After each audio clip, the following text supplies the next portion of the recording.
a video on using up this bacon that's left over from work. So we are now at the end of Christmas, so there is no more sausages to be wrapped in bacon. So I have this little bit of bacon left over. Now I'd normally turn it into use it for pea and ham soup.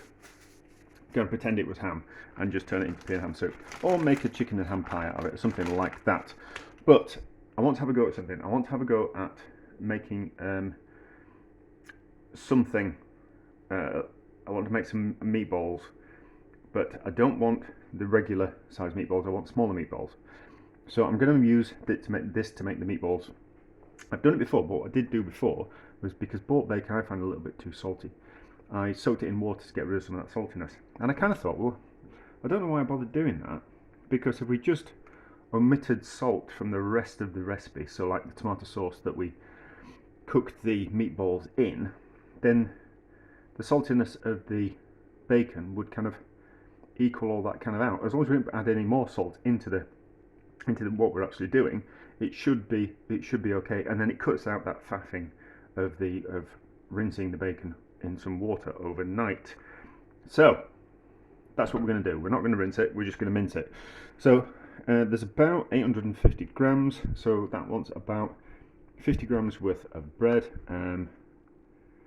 or maybe 25 grams worth of dry bread, 50 grams worth of just slightly stale bread, and then a medium egg, and then is that it? Yeah. Oh, and then some hard Italian cheese. So then about 50 grams worth of hard Italian cheese, but I might end up using more. You don't need to put the cheese in, you know, to be honest. You don't need to do it. But you do need the bread, and you do need the egg, and you do need the meat. Now, the fat's going to go in as well. And this bacon might be a little bit wetter than, say, mince or pork mince that you might kind of use. So maybe I'm going to put a little bit more bread in there as well. But we'll kind of see as we kind of go. I'll have some breadcrumbs somewhere, so I might throw in some breadcrumbs. So we'll cut that up, leave the fat on, mince it, and then mix it all together and form some meatballs. And I kind of want them maybe a teaspoon size. So I normally do them about just smaller than a golf ball, but we'll do them about a teaspoon size, I think, for what I want to have faff around with. So get it all together, mix it all together, and then I'll kind of show you what size I want. I've rolled the tiny meatballs. Well, they're not tiny, so that's a teaspoon.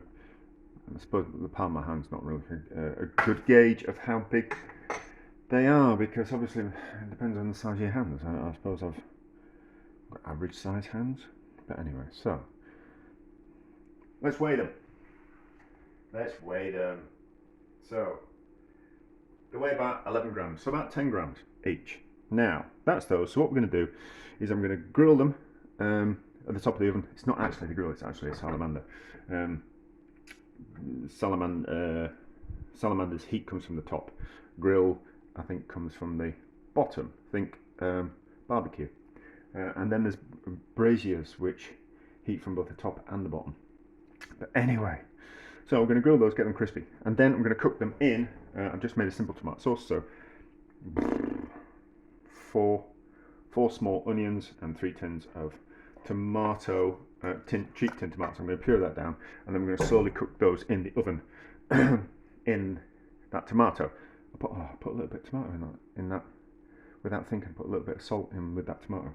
But not to worry, we should be fine.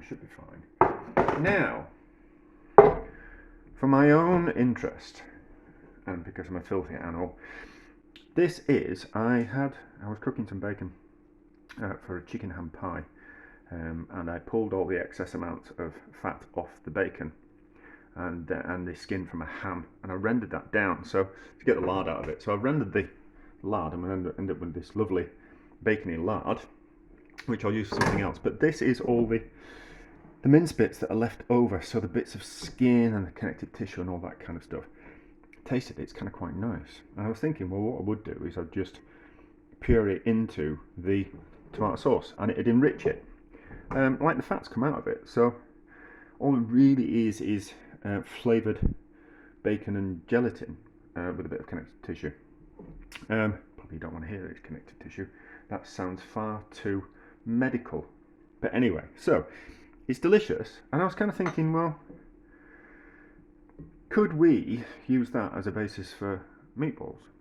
Or like meatball stroke rissoles? Yeah, so my thoughts are meatballs are raw meat, rissoles are the meat that you use is cooked, so like leftover cooked meat. So, more like rissoles. So, let's make see if they turn into a bit of a meatball, and we can cook them at the same time. So this is just out of my own filthy interest. I never serve any of my customers anything like this. But if you came round for dinner, you might get something like this. So, there's about 250 grams, so about a third of an egg, I reckon. And then we want a few more breadcrumbs than usual, so 25 grams worth of breadcrumbs, and then I've got the last bit of this hard cheese that went into the meatballs yesterday. So we'll grate that in. It's already kind of quite salty, so we'll need a little bit of pepper in there, but no salt. And then we'll form some bigger meatballs, and then we'll cook those around the edge of the around the other meatballs, and we'll see what happens. We'll see what happens. It's just out of interest. I mean, do you know? Anybody who watches this is going to think I'm just an animal, but that's quite a lot of cheese actually, but it'll be fine. It'll be fine. So, but I just, what was it? So, yeah, so I was chatting with someone, and she's quite a picky eater, but she was training herself to eat medium rare steak, but she just couldn't look at the steak while she ate it. So as she tasted it, it tasted, she always used to have her steaks well done, and she's eating this medium rare steak, and it's so much nicer, so much juicier, so much tastier, but she just can't look at the fact that it's pink. So I think to myself, and she wasn't just ready to look at the steak yet, so she kind of had, I joked that she kind of had to eat it underneath a napkin, or close her eyes. So I kind of think, with food, it's a little bit like that, and lots of other cultures. Oh, I've got a snotty nose. So lots of other cultures prize different things in food. Oh, I'm just about running out of pepper. Just enough in there. So different cultures prize different things in food. So, like Inuit tribes of kind of like in Canada and Alaska, kind of prize kind of quite chewy meat and sinew and like more of a mouthfeel type of things. I have to blow my nose. Hang on.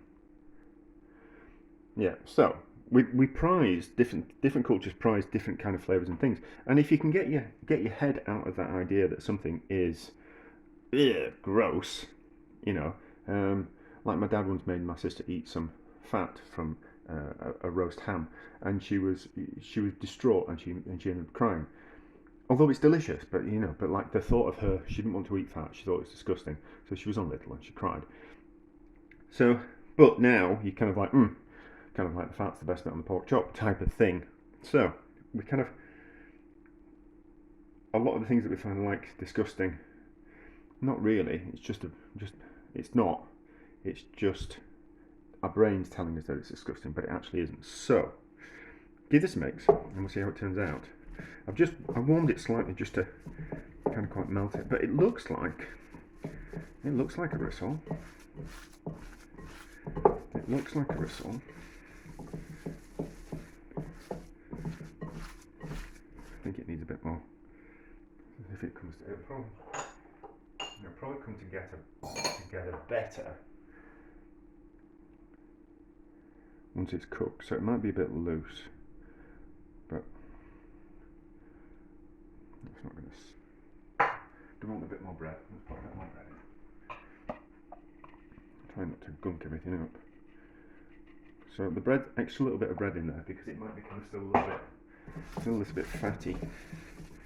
But I mean, you'd normally just give these bits to the dog, but if we can utilise them. It doesn't want to come together in the same way that a meatball does. It's certainly more of a rissole type of thing. But there should leave enough egg in there to. It might just fall apart. But that don't look so bad, does it? I mean, it's a little bit greasy, so that the extra breadcrumb in there will soak that greasiness up, or fattiness up. And if they just fall to bits, then they just fall to bits. But it should work, be okay. But I was just curious. You know, I think, yeah. So I once chatted with someone, and he'd been chatting with it was Christmas time, and he'd ordered his what was he ordered? He ordered something from the butcher, and he was chatting with the butcher about what they put in their pork pies, and this butcher admitted that back in the day when they used to make their own pork pies, I think he still kind of did, but changed the recipe. But like his father, who was butcher before him, what he'd do is he'd take all the scraps, like mince up the skin, like cook the skin down, and mince it up and add that to the pork pie. So certainly in the past, things like sausages and pies have really been a dumping ground for all the things that you didn't want to throw away but could bulk something out. And you know, I think bulking things out is a bit of a problem. So you kind of think about the reclaimed meat type of thing that we had a bit of a scandal in this country, where people were using reclaimed meat, which is the meat that they scrape off the bones, and they use these wire brushes to scrape the excess meat, the last of the meat off the bones, and then they put that in cheap food, like turkey twizzlers and all that kind of stuff. But anyway, but in the past we just used to use those things. Right, so we'll grill these, get a bit of colour on them, just move them up a little bit, although they will shrink. I just need to get everything flat. So we'll grill these, and then we'll have a look at them after they've grilled, and then we'll get an idea if they're going to hold together, and then we'll cook them in tomato sauce, and then that will see if this works and the bacon isn't too salty if we don't soak it. That's what I'm getting at. These meatballs are ready, aren't they? Look at that. A nice bit of fat's come out of them as well, which I think that's from the, let's be polite, the Rissoles. So I have added another tin of tomatoes to that because I just didn't think there was just quite enough juice. I'm not going to drain the fat out. I think that will enrich. Yeah, we should taste one of these, shouldn't we? Let's taste them. No, they will. I think they will be. They'll be hot all the way through. So therefore, if they're hot all the way through, they are cooked. Not be just quite as tender as I would have liked. But if we taste them now, we'll know if it's going to be too salty. But I didn't put that much salt in the tomato sauce, so I'm not going to waste any of that. This video is longer than I wanted it to be. So, let's wash. Let's just shake it down, and then we'll put a bit of tin foil on the top, aluminium foil, whatever you want to call it, and then we'll slowly cook it in the oven for 3 hours, something like that. What time is it? About 1:30. So yeah, I'll take them out later on this afternoon, cook them up 125, something like that, I think. Just slowly. It's a shame I can't be cooking anything else in the oven at the same time, but anyway, so what does it taste like?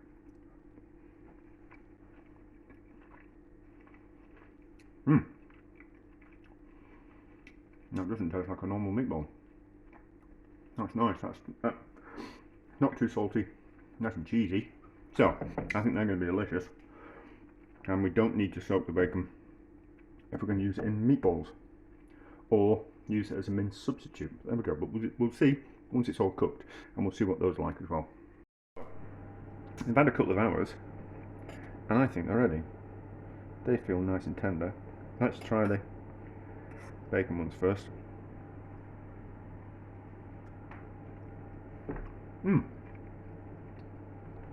That's lovely. Oh, they're good. Let's just... No, let's save on the washing up. Let's turn the oven off. So let's try one of these dirty Rissoles.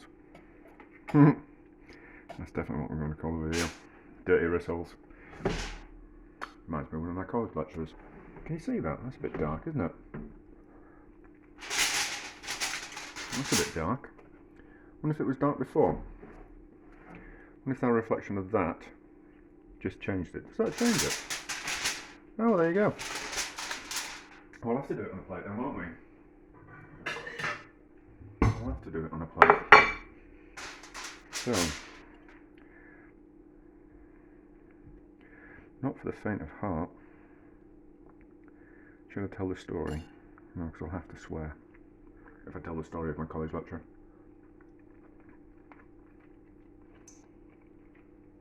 You know, that's really tasty, is that? That is really tasty. That is. Do you know, I'd never. You could feed that to people and they'd never know what it was. That's delicious. That is delicious. So, that's a really dirty secret as well, isn't it? That we can take something that we would have thrown away and turn them into delicious Rissoles.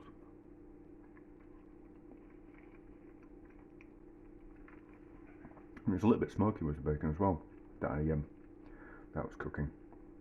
Where this fat and skin came from, so it's got a slight smoky flavour to it, which is really nice. I'm not really a fan of the smoked bacon, and I think it's because the smoked flavour just used to be painted on rather than actually smoked in wood.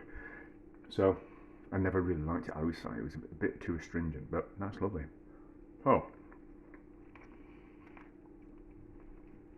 that works. And because hardly anyone watches my videos, that can be our own dirty little secret and a success.